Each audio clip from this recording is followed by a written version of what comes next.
Hello everyone, ladies and gentlemen, Noto the Nomad coming to you with another video. In this video we're going to talk about the truth about doing seasonal work at national parks as a black person or a person of color, or however you want to say it. So the thing about this is we promote seasonal work, and I see a lot of promotions for seasonal work, and they're all like good. There's nothing wrong with coming out and doing seasonal work. See, this isn't a video to say that, to deter any black people from wanting to do seasonal work. I just want to let you guys know what you're getting into when you're embarking on these journeys and making these endeavors. So thing is, I hear a whole bunch of positive things about seasonal work. Oh yeah, you come out here, you have a great time, and yeah, we do that. But mostly the people that you see the most making videos about seasonal work in the first place are people that are white. Let's just keep it a buck. It's mostly just white people. You know what I mean? And there's nothing against them, but it just is what it is. And the people of color that made videos about seasonal work hasn't talked about this particular aspect of what you're facing in seasonal work. So I wanted to go head on while I'm taking this lovely hike on this trail and this beautiful scenery, because I'm currently at a seasonal job right now. Some of the things that I'm experiencing. So just to let you guys know, let you guys in on a little bit of this. So the thing is, you're going to be experiencing a lot of this type of thing. And the thing is, I want you guys to understand that not everybody's going to be like that. You know what I mean? It's not going to be everybody. So you got to understand that you can't blame everybody for a couple people's actions in this type of situation. And the situation that I'm talking about is definitely racism. They don't ever speak on the type of racism that you face as a black person doing a seasonal job. And it's never really necessarily talked about it. And I don't know if they're afraid to talk about it. I don't know if people say certain things about it, they feel like they're going to be shunned or feel like they're going to be attacked or something. But maybe, hey Brittany, how you doing? Good. Great. But I think they're afraid to really talk about it. And I just want to talk about it for like the young, impressionable black guys or black women that want to come and work. I just want you to understand that this exists, especially when you're going to be up north in the United States, up north in places like Montana, Maine, Wyoming, and places like that.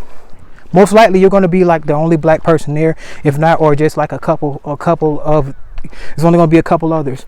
And probably you can count on your hand how many people in the entire park are going to be black.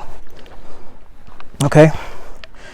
So a lot of you guys, probably especially from down south, that haven't been in these areas or haven't experienced racism, probably is going to be a lot new to you. See, the thing is, it comes off as like microaggression. It doesn't come off as they gonna jump out and call you the N-word and do. It's not going to be like that. It's not going to appear that way. You see what I mean? It's going to come in forms of minute little stares or like little stink faces here and there, and sometimes it comes in a subtle way like this. You know, that little look they make when they come by and look at you like this. You see that is condescending to us. That's offensive to black people. But a lot of people to the untrained eye, you won't be able to understand that. The thing is, I encourage a lot more black people to come and do seasonal work. But the thing is, I just want you guys to be aware of what you're going to be, the type of environment you're going to be in. If you're going to be in a predominantly white environment, understand that these things are subjected to happen. You see what I mean? So I would love for you guys to travel more. And the reason why most of these national parks that you come to work for are going to be predominantly white, or you're going to be like one of only 5 black people in the entire park, is because a lot of black people don't know about this. You see what I mean? A lot of black people don't know about working at a national park, at the Grand Canyon, or Yosemite, or whatever it's called. Working at Alaska, working at Zion National Park, working at Yellowstone National Park. Nobody knows about that, especially in our community. A lot of us don't talk about that. It's only like a few. So when you finally come across videos like these, and you feel like everything is going to be sunshine and roses, and get down here and start facing these types of microaggressions and stuff like that, and you just don't understand, this is mostly for the people that, especially the younger guys that haven't experienced that. I just don't want y'all to come down and crash out, you know what I mean, over some microaggressive stares or some stuff like that. I don't want you to come out here and try to fight everybody that you might feel like it's looking at you a certain way or stuff like that, you know what I mean? So I want you guys to still uphold yourself and still treat this as a professional environment, you know what I mean? So, and the thing is, a lot of you guys are usually in predominantly black environments, so you don't understand what it feels like to be a minority, you know what I mean? So a lot of you guys haven't been a minority before. Most of you that you've gone to high school, most of my other homies, like for me, I've always gone to predominantly black schools. I've never been anywhere where it was a influx of another race and I'm like the only one or two or three there. That's going to be the case when you come work for the national parks, guys. On my way here, I was the only black person on the plane. When I got to the airport, I was the only black person in the entire airport. You see what I mean? So the thing about it is, I just want you guys to pick and choose your battles wisely. I want you guys to understand that and realize and understand that it does exist. Don't be oblivious to it. Don't be ignorant to it.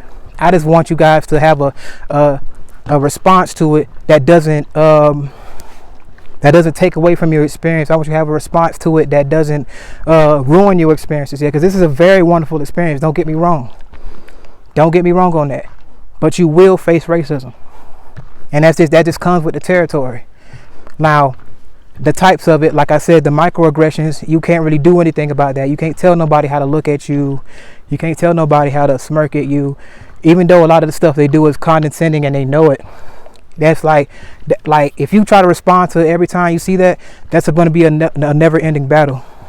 You see what I'm saying? So when you see stuff like that, just ignore it and just go on about your business. Trust me, it's for the best. It's for the best. Like I said, this isn't a video to deter you guys from wanting to do seasonal work. This isn't a video to say, oh, don't come and don't do it just because people are going to be racist towards you. All I'm saying is, I'm just telling you guys the truth about what you're really going to face when you come up here. You see what I mean? Because usually, like I say, you're coming into an environment that you're going to be the minority. You see what I'm saying? When you're a person of color and you're doing this, you're only going to be one or five of the only black people in the whole park. Understand that. And I don't think that's going to change for like a couple of years, but you're going to be the only black person, most likely in your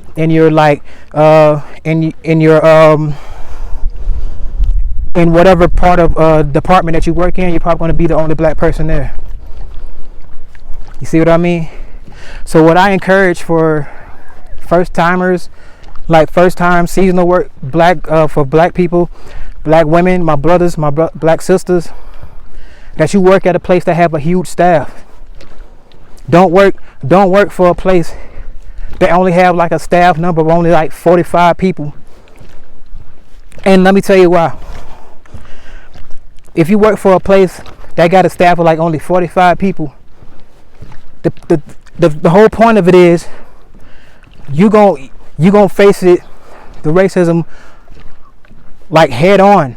There is no, you ain't gonna find no solace in numbers there. You're gonna be like the only black person in the entire place, and it's crazy because even though it's only gonna be like out of employee size of 200, you would probably be only one or two black people in that whole size. So I don't recommend that you do a small size staff. Do something with a staff size like 2,500 or something like that. You see what I'm saying? Like that way, like especially if like internationals and stuff like that coming in, you'll be able to find some solace. You won't be necessarily in a predominantly white working environment because they're going to be foreigners there. So now what I'm gonna say too is find like some of the white people that I'm cool with. Like I have nothing against white people. I'm gonna tell you that now. This is not me being racist or saying, oh yeah, none of that. It's not me. This is not a hate video at all. I'm just telling you what I'm experiencing and what you're going to experience if you come to a national park as a person of color. So I'm just keeping it real. This ain't no bullshit. I mean, I don't really, excuse my French, but it's not no BS. But I'm saying, like, there's gonna be some white people that have your back. Speak to them. Be cool with them. They might not be able to understand your experiences full on or head on, but the ones that are willing to listen, the ones that are cool, I got some right here, right now, that's willing to have my back, and they got my back. Like I said, it ain't all. And like I say, it probably won't even be the majority, but it is very prevalent. Like if you come to a place like you was in Florida or something, you'll probably see it a couple times, or that little smirk or that little funny look. You'll see it in the grocery store sometimes. You'll see it in the grocery store sometimes. You know, like you're not used to, because you can get into it and you can leave it, but when you're in the national park, you're constantly facing that, because those are the employees that you're working with. Those are the employees that you're staying with. So we're not used to dealing with racism on a constant basis. That's the thing. You're not used to dealing with racism on a constant basis, constantly, in such a concentrated area. That's why I don't suggest that you start off in a seasonal job in national park somewhere in a beautiful place like this, with a small staff size. You're most likely going to have a very bad experience. And now I'm just going to say that now, but you can shrug it off all you want to, but you're going to feel it. You know what I mean? For those that don't necessarily know what racism feel like, you might not be able to look and like see that they're being racist, but the thing is, you'll be able to feel that something's wrong. You know what I mean? So it's not like they just gonna walk up and call you a slur or something. It's gonna come in the form of funny stares and looks and snickers and other stuff like that. It's like it's hidden, but in plain sight. It's microaggression. That's why they call it microaggression, because it's a small amount that they show. It's just like it come in the form of gestures and paths and the way it looks and stuff like that. Body language. That's the way. Those are the forms that it come in. So I just want you guys to be aware of that. I'm just gonna say that you can go to national parks and you're gonna have the time in your life. You're gonna meet some of the people that you're never gonna forget. You're gonna have unforgettable experiences. But I just wanted to touch on this subject because it is something that is very prevalent, and nobody ever spoke on it until this magnitude, other than Prince Shakur. Shout out to him.